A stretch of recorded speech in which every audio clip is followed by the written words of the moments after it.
BMW has unveiled a V8 M3, a car with a lot of potential. A new M3, but the kicker was no six-cylinder engine now, but a brand new 4-litre V8, and that has really ruffled the Porsche feathers. A little bit.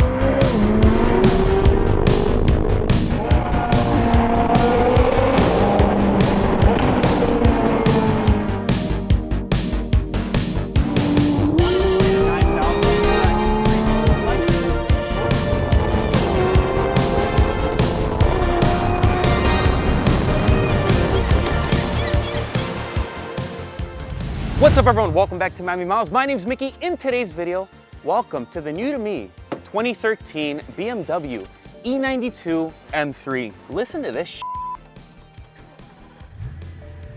4-liter V8 that revs all the way to 8,600 RPM.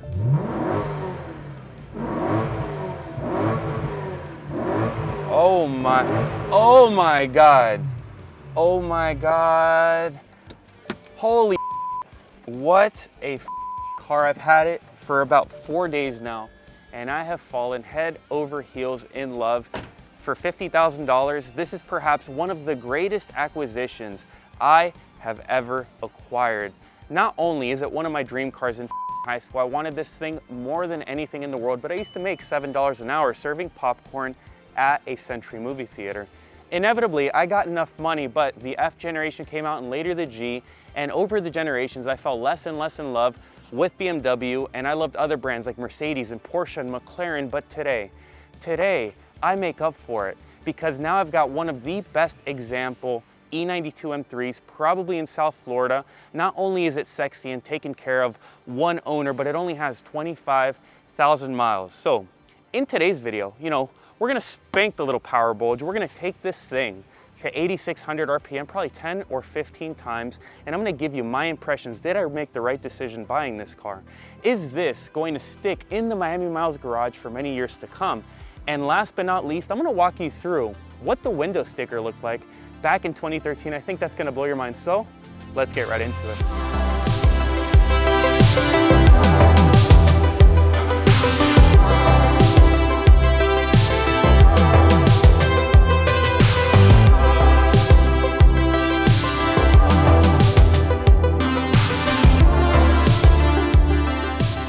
So here I am in the E92 M3 comp headed towards Key Biscayne.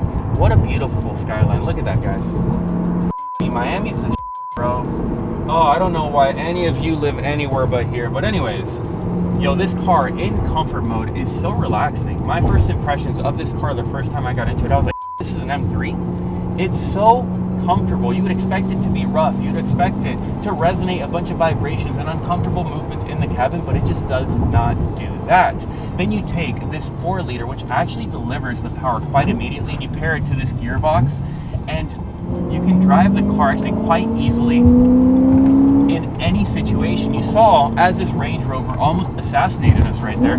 Look at that downshift. Oh my goodness. But yeah, it's a really easy car to place on a road, and it's extremely comfortable. But then you start kind of accessing its performance capabilities. You start hearing that V8, you rumbling into the cabin. You start downshifting and playing with that deliciously feathery, buttery smooth clutch up to 4th, up to 5th, down to 4th, as we go around this turn, down to 3rd, rev matching perfectly because the engine is like playing the most precise instrument in the world. Jesus, man. This thing is spectacular. I'm maintaining actually pretty quick speeds around this turn, and then it just has the perfect brakes to bring you down from pretty quick speeds to reasonable speeds in a very short distance. So as a car that you can daily drive, it's honestly a better daily driver than my GT4. Because when you want, you can put your foot down and access the 8,600 RPMs, but when you don't, you can go up a couple gears and just relax as we fly by the F8 Tributo. Maybe he wants to race. If I had my 765, I'd race that. Anyways, let's pull over here on Key Biscayne, and I'm going to take a moment to walk you through the spec of the car, what the previous owner paid for it, and then on the way home, we're going to this thing up to 8,600 RPM. So, see you at Key Biscayne.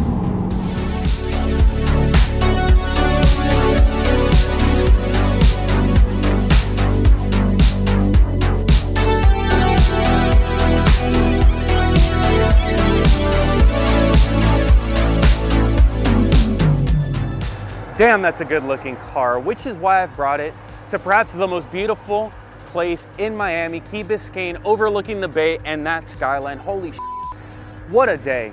What a day. But I've also brought the original window sticker. This used to be adhered right there when the previous owners bought the car. Let me go through all the options. Well, this car in 2013 was $60,100.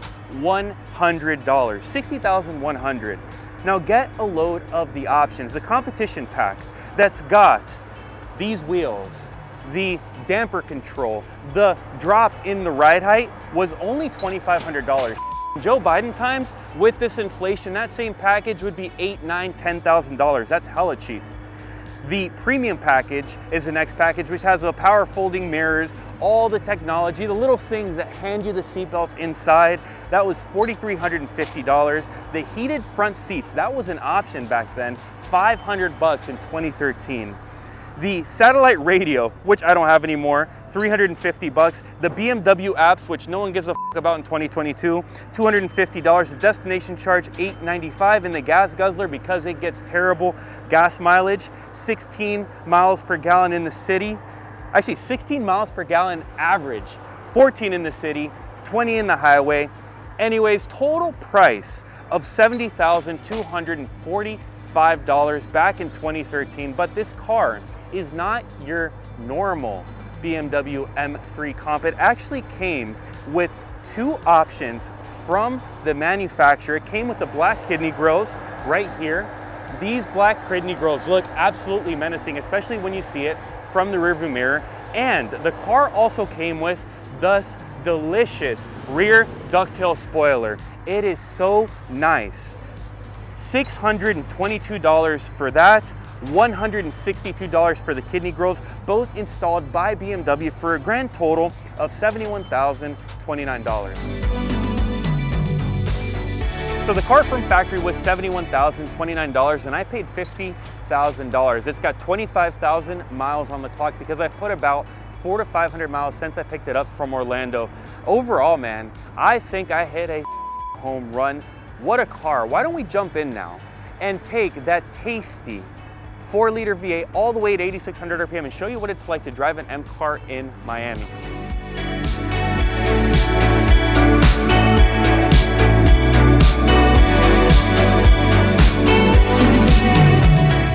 So back in the E92, and now it's time to be more Miami miles like in my drive. I'm gonna take this little finger, this little M button.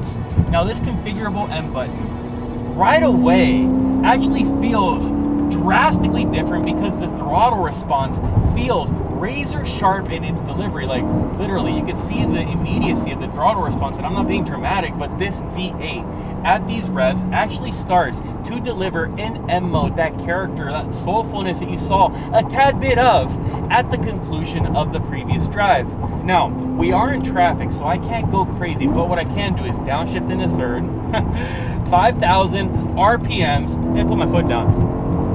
No power yet, no power yet, no power, 7,000. You can just start feeling the power coming in, but I can't go crazy. Here we go. There's the power. The power arrives, which is so weird, right at 7,000. And honestly, I had to get it on the brakes there pretty hard and rotate the car into this lane. Like, this is not a racetrack. This is a highway, but the car is so spirited. Oh, dude, M mode is so spectacular, guys. What can I say about this? Let me go around this guy. Okay, let's go balls to the wall here. Go all the way down. Let's hit 8,600. There's the power.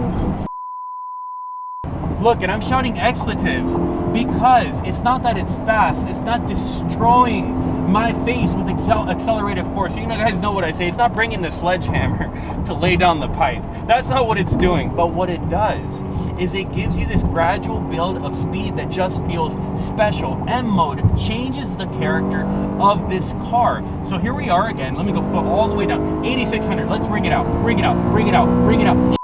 There's the power. Obscene speed. The gearing is stupidly long, just as it is in the GT4. But what about everything else about the car? Well, the clutch is buttery smooth. The shifter clicks right into place. The steering provides directness to the front two tires. Now, it doesn't have the best feel. I figured the feel would be better, especially of a car in this generation, but who gives a f? about feel on a road like this. All you care about is the fact that you have a V8 that screams 8600 off the rev limiter. Jesus, this is a sensational experience, and it just tempts you to be a mother BMW driver, the guy with the slicked back hair, with the huge, with the big muscles. That's who I feel like. And get ready, all you, because I'm gonna cut everyone off in this thing. I'm gonna cut them all off. Cut this guy off. Oh, oh, Jesus, man. What an experience. That was a little dramatic. That was a little dramatic. I know, I get a little dramatic, but look how sweaty I am, guys. This thing's good. This thing is good, and I am so happy I bought it. To answer the question you're probably asking yourself, do I prefer this to the GT4? Let me tell you why I do. I think it can be summed up in about 2 seconds. Second gear.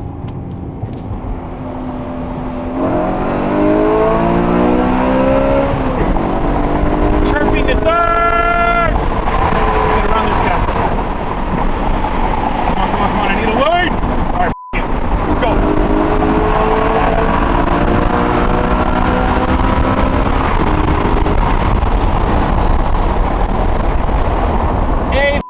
Spectacular car, ladies and gentlemen. Jesus Christ, I love it.